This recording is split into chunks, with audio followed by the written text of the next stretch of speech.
अस्सलामुअलैकुम। सेठी से सवाल के साथ मैं हूँ सैयद आयशा नाज। मेरे साथ मौजूद हैं नजम सेठी साहब। अस्सलाम वालेकुम। सिर साहब, जैसे नेशनल असेंबली में एक सेशन होता है ना, वक्फा सवालात, आज वक्फा सवालात। अच्छा, आज अवामी दौर आ गया। आज अवामी दिन, अवामी दौर, अवाम के नाम जो लोग आपको देखते हैं। असल में सवालों में भी इतनी वैरायटी है कि हमारा शो क्योंकि रोज़ाना जनरल टॉपिक्स पे होता है, करंट अफेयर्स पे, सवालों में भी इस तरह के ही मामलात आए हुए हैं। यार मैं तो आपको हमेशा कहता हूँ कि 2-3 सवाल ले लिया करें। अच्छा। आप लोग हमेशा मुझे कहते हैं टाइम नहीं रहा, आज ये बड़ा इंपॉर्टेंट इशू आ गया है। सारी चीज़ें चलती रहती हैं, हमेशा हमें सवाल लेने चाहिए। बिल्कुल। हाँ। हम लोग भी तो देखना चाहते हैं, उनके सवालों के जवाब मिलना चाहिए। हाँ, शुक्र है आज आपने ये फैसला किया है कि वो घिसे पिटे हर रोज़ के बयान सियासतदानों के तो वो हम नहीं करेंगे। आज हम कुछ सोच विचार करेंगे। हाँ, सियासतदानों के घिसे पिटे सवालात की वजह से ये सवालात, उनके बयानात की वजह से ये सवालात आते हैं। चलो लेट्स स्टार्ट। बड़ा ही मज़े का सवाल है। आपको पता है हमारे सियासत की अपॉइंटमेंट, रिटायरमेंट या फिर अमेरिका में कौन सा प्रेसिडेंट आएगा तो पाकिस्तान में हुकूमत चेंज होगी, यही होता है ना हमारी सियासत घूमती जैसे। या बांग्लादेश में जो तब्दीली आई उसका वो यहाँ आएगी या नहीं आएगी। हाँ, तो ये जो सवाल है बासित साहब न्यू जर्सी से, ये कुछ ऐसा ही सवाल कर। अच्छा। जी, आपका मुशाहिदा, तजुर्बा और आपकी चिड़िया अगले साल जनरल आसिम मुनीर की एक्सटेंशन के बारे में क्या बताते हैं? जी बताएं। ओह, आप कह रहे थे मज़े का सवाल है। ये मज़े का सवाल नहीं है, बड़ा ख़तरनाक सवाल है। ये मेरा चाहते हैं कि मेरा शो बंद हो जाए, यही चाहते हैं ना। इसमें क्या ऐसी बात है कि आपका शो बंद हो जाएगा? नहीं, मतलब है कि मतलब क्या ये रेड लाइन है क्या? नहीं, रेड लाइन तो नहीं है। तो फिर परकटते हैं क्या? तो फिर ये जलते हैं? अच्छा, तो फिर जवाब जवाब देना पड़ेगा। हाँ। आपने मुझे मतलब है ये क्या है कि मज़े का सवाल है। हाँ। ये मज़े का नहीं है। नहीं, इससे पता चलेगा ना कि कौन। स्पेकुलेशन हमें नहीं करनी चाहिए। नहीं करनी चाहिए, एहतियात करनी चाहिए आपके ख्याल में? नहीं, एहतियात तो खैर हर चीज़ पे आजकल के ज़माने में करनी चाहिए, क्योंकि एहतियात वाहिद इलाज है। हाँ, वाहिद इलाज है, सर्वाइवल। आप नहीं कर रहे बात, लेकिन उमर अयूब साहब ने तो कर दी है, पता है? अच्छा, क्या कहता है? चले, मेरा ख्याल है उन्हीं की जुबानी आपको सुनवाते हैं। उनसे सवाल किया गया इसी बारे में, आप तो दामन बचा रहे हैं ना, उन्होंने नहीं बचाना ना। अब मुझे कुछ कहना पड़ेगा। हाँ, कहना पड़ेगा। सुने वो क्या कह रहे हैं। चले, मेरा ख्याल है कि उमर अयूब साहब ने आधा जवाब तो दे ही दिया है। क्यों आयशा? जी बिल्कुल। हाँ, वो तो कहते हैं कि जब टाइम आएगा तो देखा जाएगा एक्सटेंशन देनी है कि नहीं देनी। तो अब सवाल ये है कि क्या एक्सटेंशन मिलेगी या नहीं मिलेगी, तो अब पेशेंट को ही करनी पड़ेगी। लेकिन तजाद किया ना चीफ जस्टिस को, उन्होंने कहा फौरन घर जाएं, लेकिन आर्मी, हाँ जी, उन्होंने कहा उनका तो टाइम पूरा तो वो घर जाएं, लेकिन आर्मी चीफ का क्योंकि मुल्की हालात है, मुल्की मफाद है, अच्छा, वो तो ज़्यादा बड़ा दायरा है। चलिए फिर आज हम भी जिसे कहते हैं ना कि जिन्होंने छलांग मार देने ऐसी। देखिए, बात यह है कि इस वक्त जो कानून है, कानून के मुताबिक तो वो 64 की उम्र तक रह सकते हैं आर्मी चीफ। बाजवा साहब के लिए ये कानून तब्दील किया गया था और वो it was not specific to him, so this means that he can stay as army chief till the age of 64। पर टर्म जो होती है वो 3 साल की होती है। दैट मीन्स नाउ सिंपली एक स्ट्रोक ऑफ द पेन के साथ उस वक़्त जो भी हुकूमत होगी, अगर वो चाहेगी तो इनको एक्सटेंशन मिल सकती है, और क्या मिलेगी या नहीं मिलेगी वो अलग सवाल है। अच्छा, अब आइए आप, इसका जो ताल्लुक़ है कि मिलेगी या नहीं मिलेगी, ये आपको उमर अयूब ने इसका जवाब दे दिया। बेसिकली वो ये कह रहे हैं कि उस वक़्त के हालात देखने पड़ेंगे। मगर इससे मुझे अब याद आ गया, और शायद ये इशारा भी मैं करूँगा, आप समझ जाइएगा, कि जब नवाज शरीफ साहब ने बाजवा साहब के ख़िलाफ़ बातें की थी, तो उस वक़्त तो ऐसे लगता था कि अब सवाल ही पैदा नहीं होता कि बाजवा साहब को जब एक्सटेंशन का वक्त आएगा तो नून लीग कभी भी सपोर्ट नहीं करेगी, क्योंकि नवाज शरीफ साहब ने तो इल्ज़ाम लगा दिया था कि इनकी वजह से ये सारा क्राइसिस हो रही है। तो जब वक्त आया तो उस वक़्त सारी मुस्लिम लीग पहुंच गई लंदन, और लंदन पहुंच गई, उन्होंने कहा जी कि हमें एक्सटेंशन, इमरान खान तो एक्सटेंशन दे ही रहा है, और अगर हमने ना दी तो फिर हम बिल्कुल ही आइसोलेट हो जाएंगे और एक ज़ाती भी इशू बन जाएगा आर्मी चीफ़ के साथ। इस वक्त इतना ज़ाती इशू नहीं है, एक सियासी इशू चल रहा है, और वो चाहते हैं कि उनको एक्सटेंशन मिले, और इमरान खान ने उनको एक्सटेंशन देनी है, उसके लिए तैयारी है पूरी।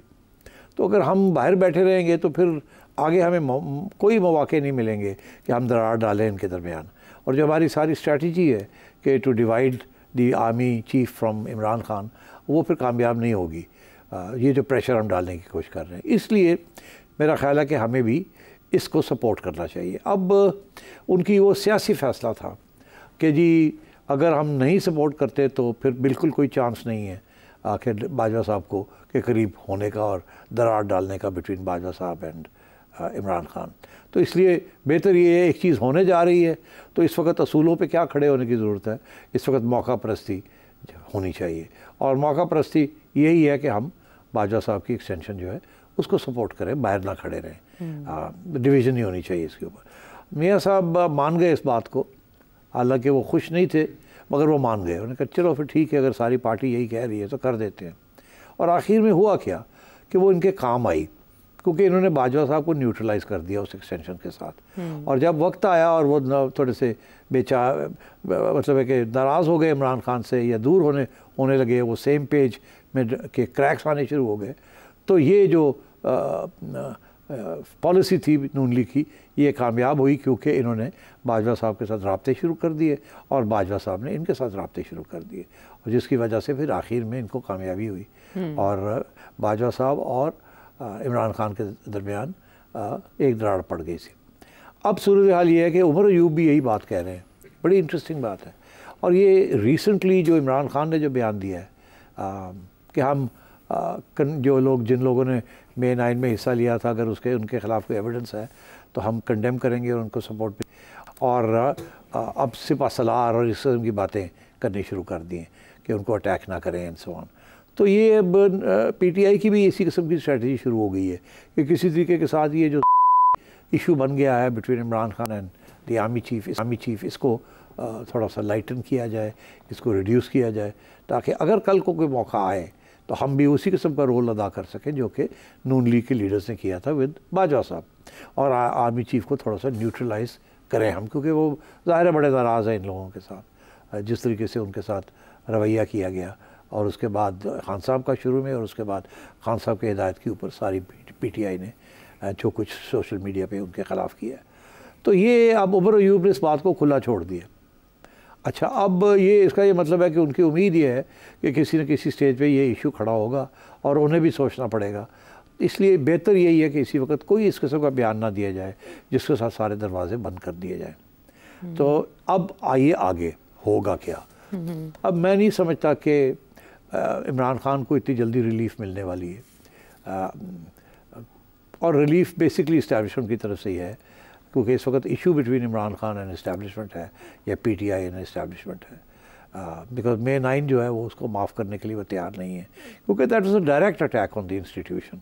और ये वो इंस्टीट्यूशन है जो 70 साल से सब कह रही है और समझ रही है और तारीफ़ और अपनी तारीफ़ करती है और तारीफ़ लोगों से बनवाती है कि it is the only force that is holding this country together and so on, united. तो इसलिए इसको अटैक करना is unforgivable, and therefore that is a big problem that Imran Khan faces. Nawaz Sharif ने कभी इस तरीके से अटैक नहीं किया था, और वो भी एक हल्की सी अटैक थी कि जी आप अलग, आप न्यूट्रल हो जाएं, ये ना करें वो ना करें, और उसके ऊपर कितना फिर बैकलैश आई थी। तो ये खान साहब ने तो हर मतलब क्या नहीं कहा। और so my sense is Umar Ayub is also hoping कि वो दिन आएगा कि शायद इन्हें भी इस किस्म की कोई स्ट्रैटेजी इख्तियार करनी पड़े। अब आप आइए, आर्मी चीफ की उम्र मेरा ख्याल है कितनी है, 55, 56, 57 है, इतनी है अकॉर्डिंग टू विकीपीडिया। तो कानून जो बनाया था जब बाजवा साहब के लिए वो यही था कि किसी आर्मी अफसर को एक्सटेंशन नहीं मिलेगी, मगर ये रूल जो है ये आर्मी चीफ को अप्लाई नहीं करता, और उनकी जो है वो 64 की उम्र तक उनको एक्सटेंशन मिल सकती है, और वो प्राइम मिनिस्टर का प्रेरोगेटिव होगा। तो अब इसका ये मतलब है कि अगर प्राइम मिनिस्टर साहब चाहें तो बाजवा साहब के लिए तो अमेंडमेंट करनी पड़ी थी, इनके लिए अमेंडमेंट की ज़रूरत भी नहीं पड़ेगी, ये सीधी एक्सटेंशन हो जाएगी by stroke of the pen. तो अब सवाल ये आया कि क्या एक्सटेंशन होगी, क्या आसिम मुनीर साहब चाहेंगे कि वो एक्सटेंशन लें। इस पर कोई शक नहीं है कि ये डिपेंड करेगा हालात के ऊपर, मगर जिस तरीके से आज हालात डेवलप हो रहे हैं, मुझे तो ऐसे लगता है कि आसिम मुनीर साहब को एक्सटेंशन मिल जाएगी। अच्छा, अब क्या वो मांगेंगे एक्सटेंशन? मैं नहीं समझता कि वो मांगेंगे, मगर उनको मिल जाएगी। जैसे ये इशू खड़ा हो गया है कि चीफ जस्टिस काजी फ़ाइज़ ईसा साहब, क्या इनको एक्सटेंशन मिलेगी या नहीं मिलेगी, तो वहाँ भी ये सवाल था क्या वो मांगेंगे या नहीं मांगेंगे।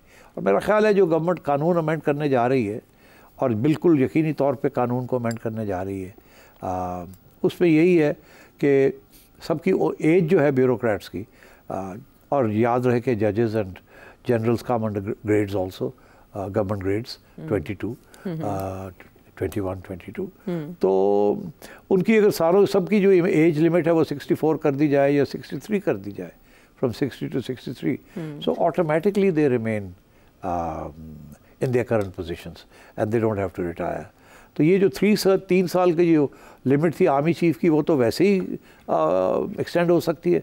और चीफ जस्टिस का जो है, मैं ये समझता हूँ कि शायद गवर्नमेंट ये भी सोचे कि ये जो सारा इस वक्त जो है ना सीनियरिटी प्रिंसिपल चीफ जस्टिस की अपॉइंटमेंट का, जो कि इफ्तिखार चौधरी साहब के ज़माने के बाद इम्प्लीमेंट किया जा रहा है, मेरा ख्याल है इसको भी गवर्नमेंट अटैक करेगी, इसको भी तब्दील करने की कोशिश करेगी। इसीलिए ये सारी चीज़ें जो है ना ये पाइपलाइन में हैं, अगले 2-3 माह के अंदर अंदर बहुत कुछ होने वाला है और पार्लियामेंट हरकत में आने वाली है, और वो हरकत में जब आएगी तो जाहिर है कि उस वक़्त सुप्रीम कोर्ट के साथ या कुछ जजेस के साथ क्लैश होगा, और इसलिए look out for it.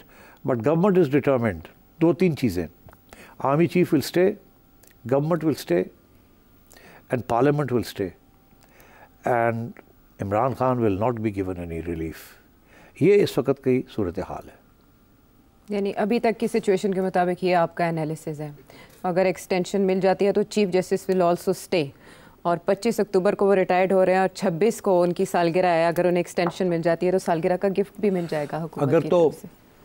As का इशू ख़त्म हो जाता है तो फिर एक्सटेंशन इट्स ऑटोमेटिक, हाँ अप्लाइड, ऑटोमेटिकली अप्लाई हो गई। हाँ तो मसला तो मैं ये समझता हूँ इस वक्त सुप्रीम कोर्ट के अंदर मेजॉरिटी जजेस जो हैं वो चाहते हैं कि ये इसीलिए अब आप देखिए जो अगले बनने वाले हैं चीफ जस्टिस, अगर ये चीफ जस्टिस रिटायर होते हैं तो मंसूर अली शाह साहब, उनकी तरफ से बड़े स्ट्रॉन्ग बयान आने शुरू हो गए हैं कि हमारी जजमेंट्स को इम्प्लीमेंट करना है। अब ये मैंने 3 दिन से ये सुन रहा हूँ, वो जजमेंट्स के अंदर भी कह रहे हैं, हर जगह पे यही कह रहे हैं, कोई और रास्ता नहीं इम्प्लीमेंट करने पर, और हम करवाएंगे जी।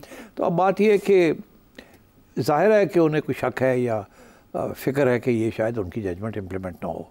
कौन सी जजमेंट इम्प्लीमेंट ना हो? वो एक ही जजमेंट है जिसके ऊपर सारा कुछ खड़ा है, वो रिजर्व सीट्स की।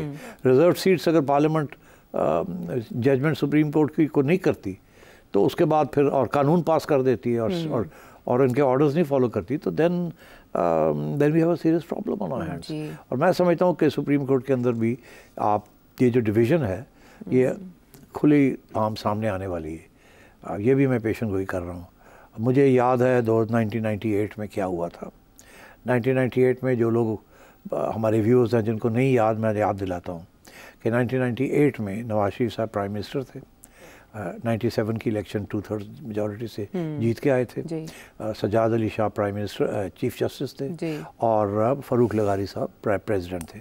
बेनज़ीर भुट्टो साहबा को निकाला था 96 में, और उसके बाद एक इंटरिम गवर्नमेंट आई। उसके बाद नवाज शरीफ साहब इलेक्शन जीत के आए। उसके बाद नवाज शरीफ साहब अमीरुल मोमिनीन बनना चाहते थे, वो नहीं बन सके। आखिरी वक्त पे अकबर बुगटी और 1-2 लोगों ने उसको अपोज़ किया और उनको 2/3 नहीं मिली।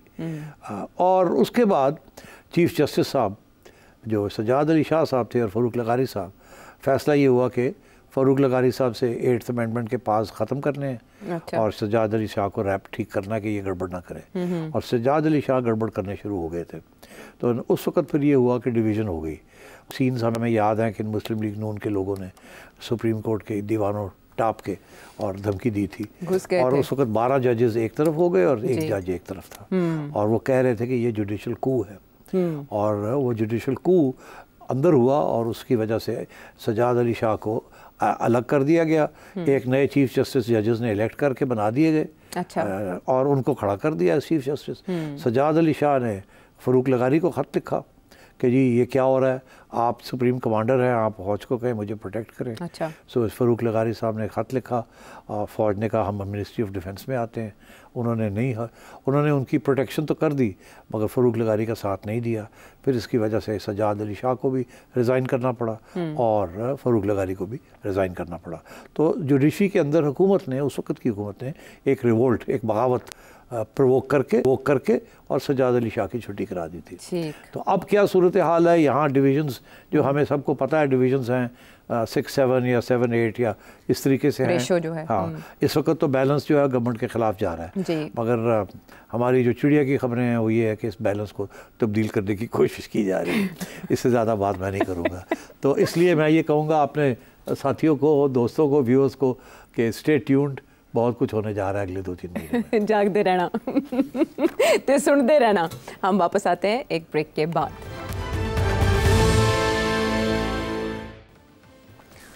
शो में एक बार फिर खुश आमदेद। बासित साहब न्यू जर्सी से, उनके सवाल का तो कम्प्रीहेंसिव जवाब मिल गया। अब आते हैं पाकिस्तान के अंदर, लाहौर से अदील साहब क्या जानना चाह रहे हैं?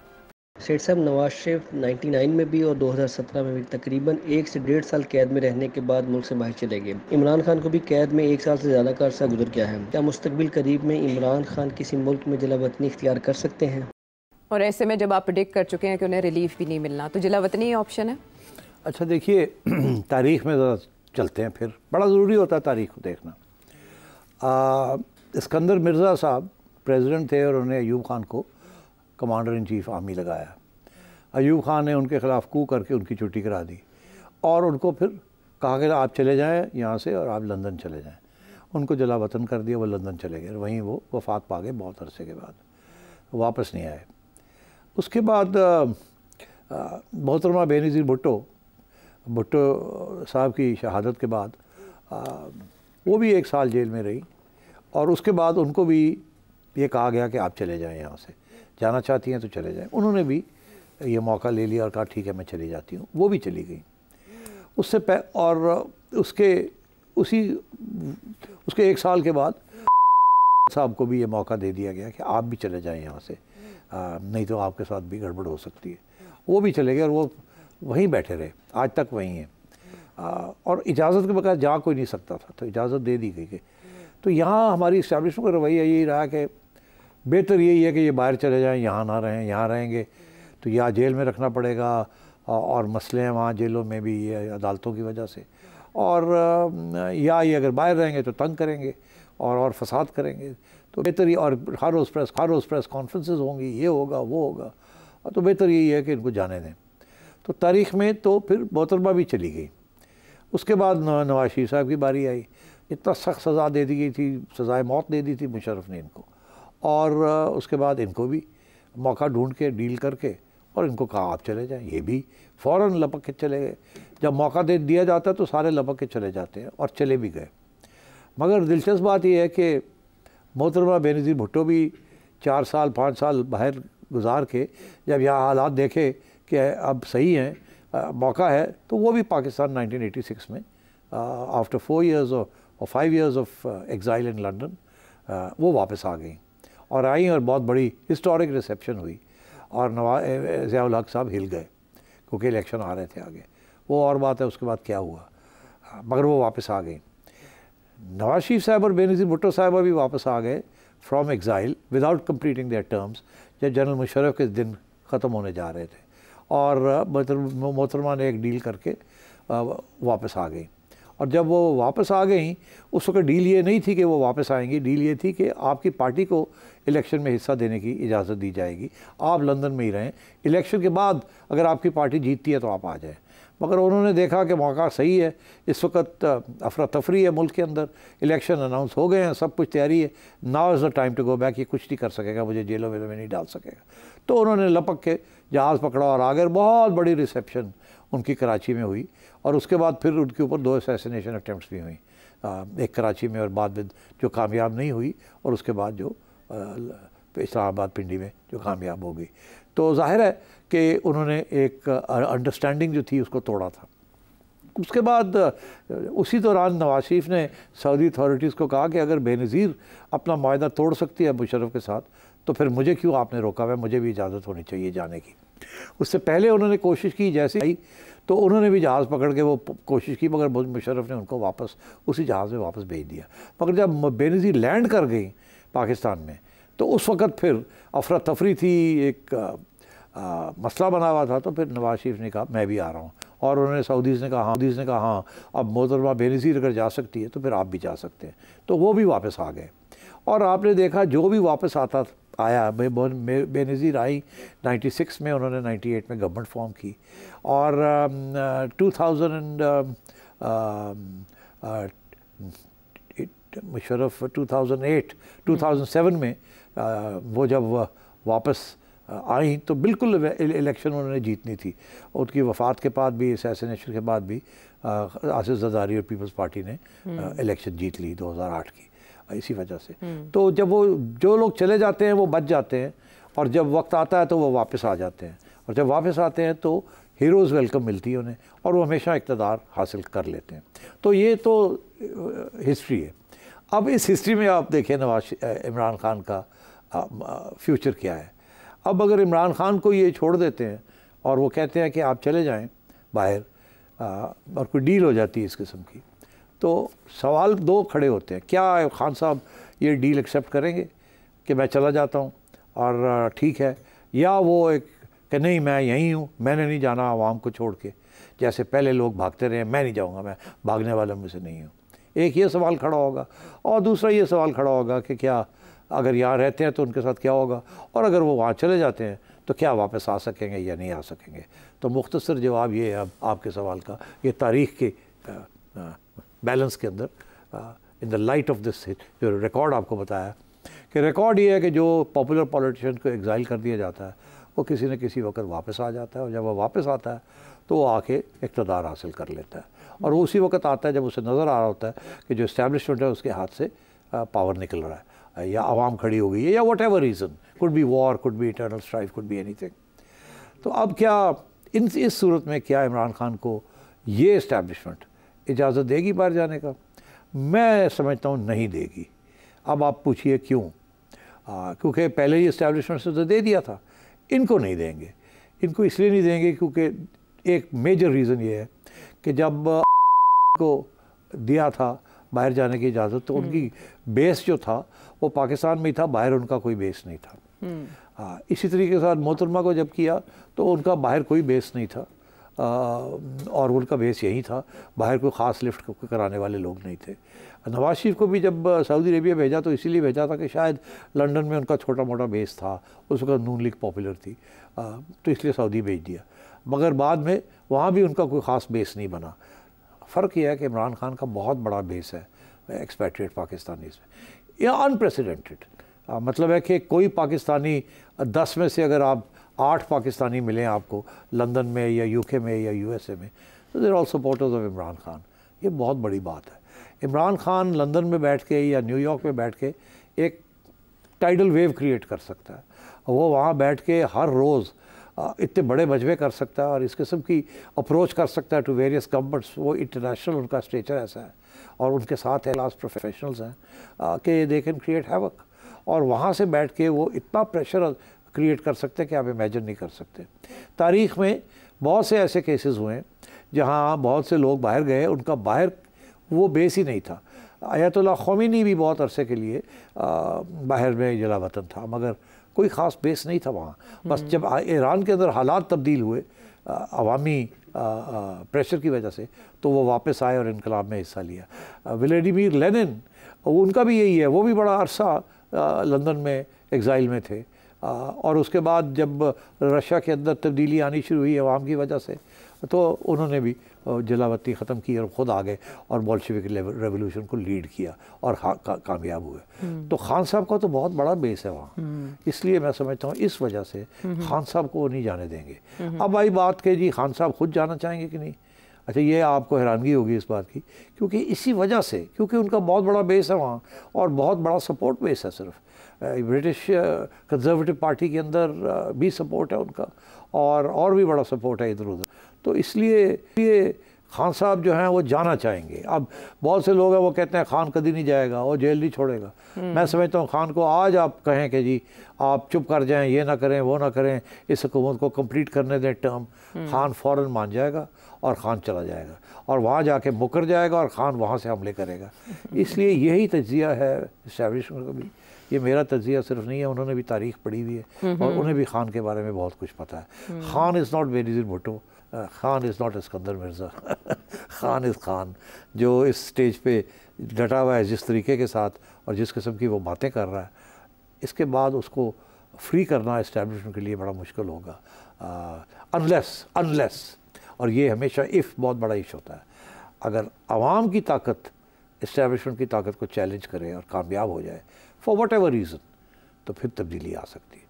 मगर क्या यहाँ भी उस किस्म के हालात होंगे जिस किस्म के बांग्लादेश में हुए हैं? ये सवाल ये भी आया एक और है। सवाल है। ये सवाल भी आया ये जब आया है तो फिर बात करें। बेहतर है आपके व्यूवर्स जो हैं वो जो पूछना चाह रहे हैं हम उसी को ऐड कर लें। लेकिन आपने बड़ा अच्छा एनालिसिस दिया कि ये सपोर्ट बेस में कितना फ़र्क होने की वजह से ये थ्रेट मौजूद रहेगा और इसको नाप तोल के रखा गया, देखा गया मेजर करके ख़तरे को। लेकिन इमरान खान साहब ने तो अभी ताज़ा बयान ECL में डालें ताकि मैं भी ना मुल्क से बाहर जा सकूँ। और इससे पहले भी वो ये कहते आए हैं कि वो बाकी लीडर्स की तरह मुल्क छोड़ के नहीं जाएंगे क्योंकि उनके सामने है दीवार पर लिखा हुआ। वापस आते हैं एक ब्रेक के बाद।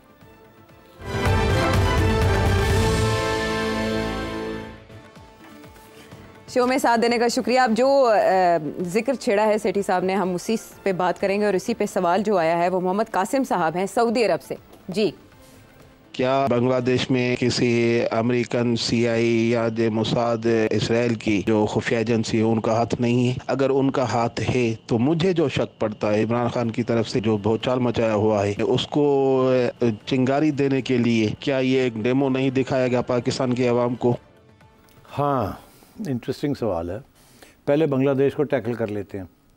देखिए, मैंने अपने पिछले प्रोग्राम में कहा था कि डोनाल्ड लू जो असिस्टेंट सेक्रेटरी ऑफ स्टेट हैं, जिनके बारे में खान साहब ने बहुत सी बातें की हैं कि उन्होंने रेजीम चेंज कराई है यहाँ, और अभी भी खान साहब उस बात पे डटे हुए हैं कि अमेरिका का हाथ था उनकी रिमूवल में, कि उन्होंने इस्टेब्लिशमेंट ख़ुसूसन जनरल बाजवा को के ऊपर प्रेशर था कि इसको ना आने दें, इसको तब्दील करें। अब क्या वो साजिश थी या कोई डायरेक्ट ऑर्डर था, ऐसी तो बात नहीं थी, मगर एक इंडिकेशन थी।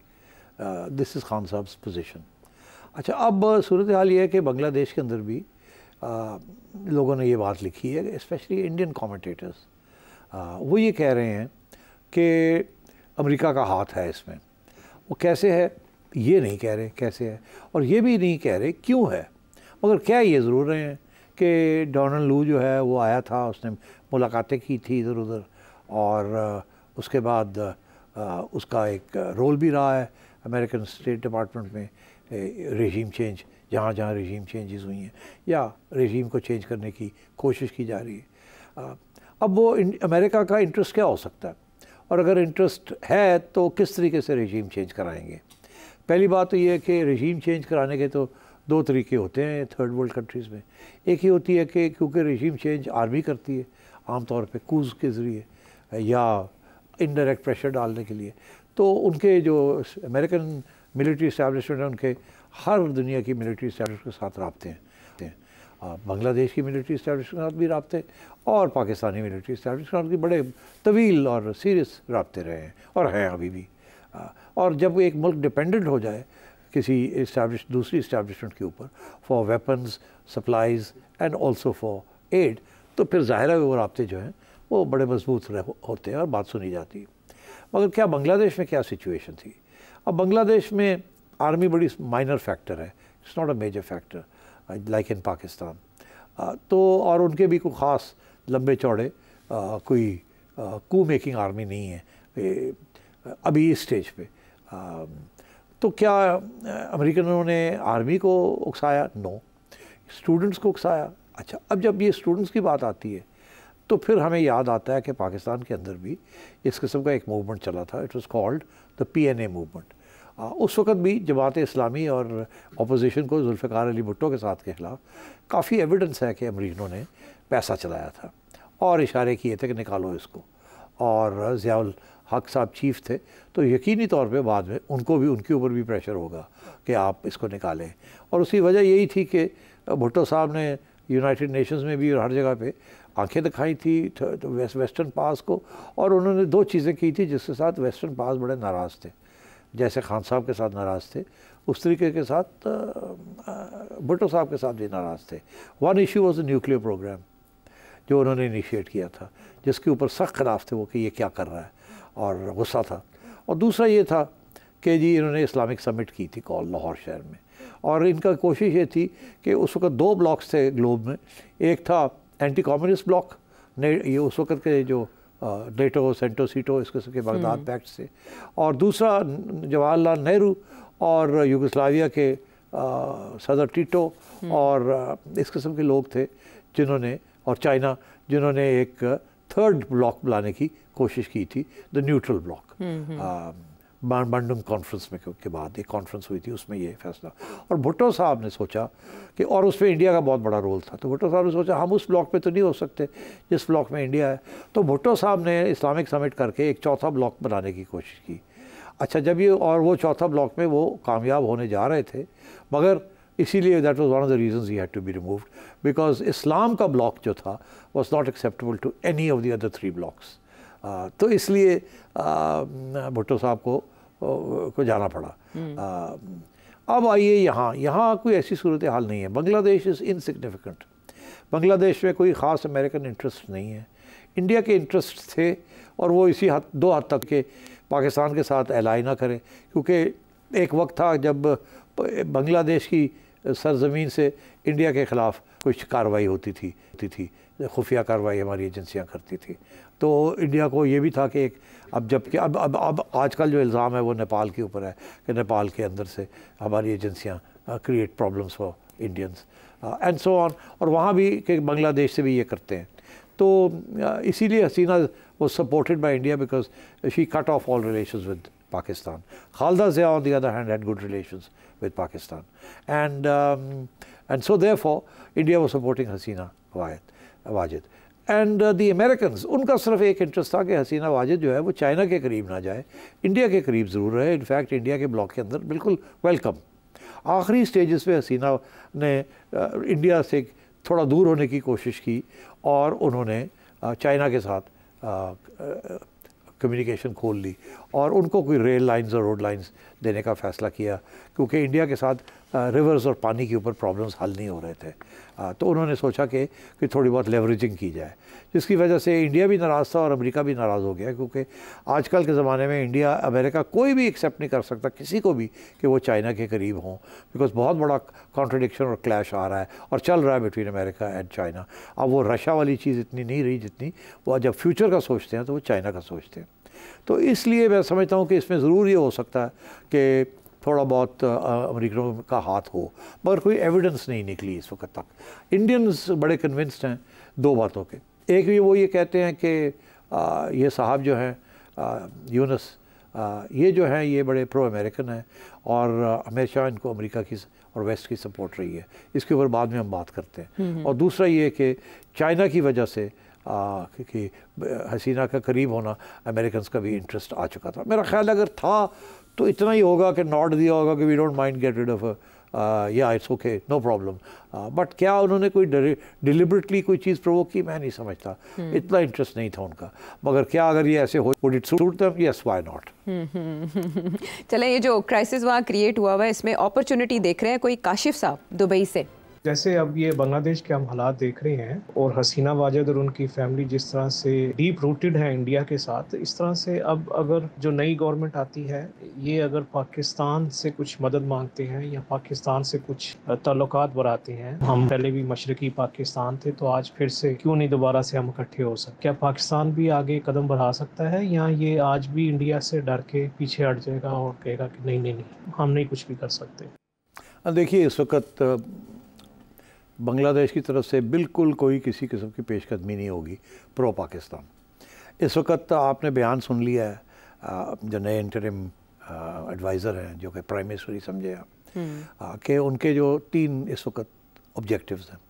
एक ऑब्जेक्टिव ये है कि एक फॉर्मल काबीना बनाई जाए, इंटरिम गवर्नमेंट बनाई जाए। अभी गवर्नमेंट नहीं बनी, इंटरिम, ये एक टेम्प्रेरी सिचुएशन है। नंबर 2 के इलेक्शंस का फ़ैसला हो कब होने और कैसे होने हैं। और तीसरा ये कि जो माइनॉरिटीज़ हैं बांग्लादेश की, उनको प्रोटेक्शन मिले, बिकॉज इस वक्त जो माइनॉरिटीज़ हैं ख़ुसूसन हिंदूज़, उनके ख़िलाफ़ काफ़ी गुस्सा है, क्योंकि हसीना वाजिद और अवामी लीग बड़ी प्रो इंडिया थी, और अब वहाँ भी pro India means pro Hindu. तो वहाँ काफ़ी कुछ इंस्टेंसेस आए हैं जहाँ हिंदूज़ को प्रोसिक्यूट किया जा रहा है और वो कुछ भागने की भी कोशिश कर रहे हैं बॉर्डर क्रॉस करके इनटू कैलकाटा एंड अदर्स।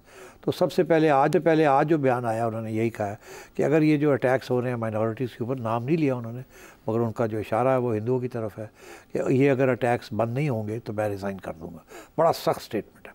और ये बाय द वे ये मैं आपको बता दूँ कि ये जो अटैक्स हो रहे हैं ये कौन कर रहा है, ये अभी तक ये बात आई नहीं है मगर बात आएगी। ये वही लोग हैं जिनके ऊपर क्रैकडाउन किया था हसीना वाजिद ने, जो कि बड़े एंटी इंडिया थे और प्रो इस्लाम थे, और उनमें जमात इस्लामी सरफहरिस्त है। और इस वक्त आप देखें कि Jamaat is now once again back on the streets. हालांकि बड़ी उनको क्रश किया था मगर वो ख़त्म नहीं हुए, उनके बड़े लीडर्स को एक्सिक्यूट भी किया गया, मारे भी गए, and yet Jamaat is still a factor there, but not a very important factor, but nevertheless a factor. 15 साल में वहाँ सेक्युलरिज्म उसने काफ़ी रूट्स पकड़े हैं, और ये जो गवर्नमेंट आई है ये भी मैं समझता हूँ ये सेक्युलर गवर्नमेंट है, होगी और रहेगी, ये उसको तब्दील नहीं करेंगे। तो इसलिए इस वक्त पाकिस्तान के साथ कोई ओपनिंग क्रिएट करना, मेरा ख़्याल है वो समझेंगे कि ये this is not the right time. इस वक्त वो इंडिया को कह रहे हैं कि आप प्लीज़ हमें डिस्टेबलाइज़ ना करें, आप हमें सपोर्ट करें स्टेबलाइज होने में। तो इस किस्म की सूरत में वो कोई ऐसी चीज़ नहीं करेंगे जिससे इंडिया और प्रोवोक हो जाएगा और गड़बड़ डिस्टेबलाइज करने की कोशिश ना करें। तो for the time being I don't think they will be any overtures, but I think in the longer term once a new government is formed, मैं यकीनी तौर पे आपसे ये कह सकता हूँ कि that government will be neutral between India and Pakistan. वो पाकिस्तान के साथ भी तल्लुकात होंगे, चाइना के साथ भी होंगे, इंडिया के साथ भी होंगे, मगर लो की होंगे। ज़्यादा किसी रीजनल पावर को अपसेट नहीं करेंगे, किसी ग्लोबल पावर को अपसेट नहीं करेंगे, और किसी एक बास्केट के अंदर अपने अंडे नहीं डालेंगे। And so they will be normalisation of relations with Pakistan, a normalization of relations with India, no dependency but normalization, and continued normalization with the Western powers, because all their exports, which is the base of their economy, are linked to demand in Western countries. तो मैं समझता हूँ कि Bangladesh will opt for a neutral course, and I think China भी यही चाहेगा, और India ये तो नहीं चाहेगा कि वो प्रो पाकिस्तान हो जाए, तो वो न्यूट्रल जो है वो it will accept that, because India के ख़िलाफ़ वहाँ बहुत बड़ी अब एक सेंटिमेंट है नई पौध के अंदर। उसकी वजह यही है कि जितना तशद्दुद हुआ है अवामी लीग ने किया है वहाँ, वो इंडिया के सपोर्ट के साथ किया है वहाँ, इसलिए India is now on the hook. India will have to trade very carefully. मगर इंडिया का यही मसला है कि इंडिया ने हमेशा हर जगह पे ओवरबेयरिंग प्रेजेंस करने की कोशिश की है, डोमिनेट करने की कोशिश की है, हेजमनी करने की कोशिश की है। इसीलिए श्रीलंका भी डामाडोल हो गया, वो भी दूर हो रहा है, नेपाल भी दूर हो रहा है, मालदीव्स चला गया, पाकिस्तान चला गया, अब बांग्लादेश भी चला गया। एंड इंडिया के अंदर खुद ये कॉमेंट्री हो रही है कि नरेंद्र मोदी की foreign policy has been a disaster. और जो बांग्लादेश के नए उन्होंने भी कहा है कि भारत को रिव्यू करने की ज़रूरत है अपनी पॉलिसी। बहरहाल बांग्लादेश में तो चल रहा है डोमिनो इफेक्ट, इस्तीफ़ों पे इस्तीफ़े आ रहे हैं, लेकिन सम का तयन होना भी बाकी है। मुमकिन मुस्तकबिल क्या हो सकता है आपने जाना। अगले प्रोग्राम तक के लिए इजाज़त दें।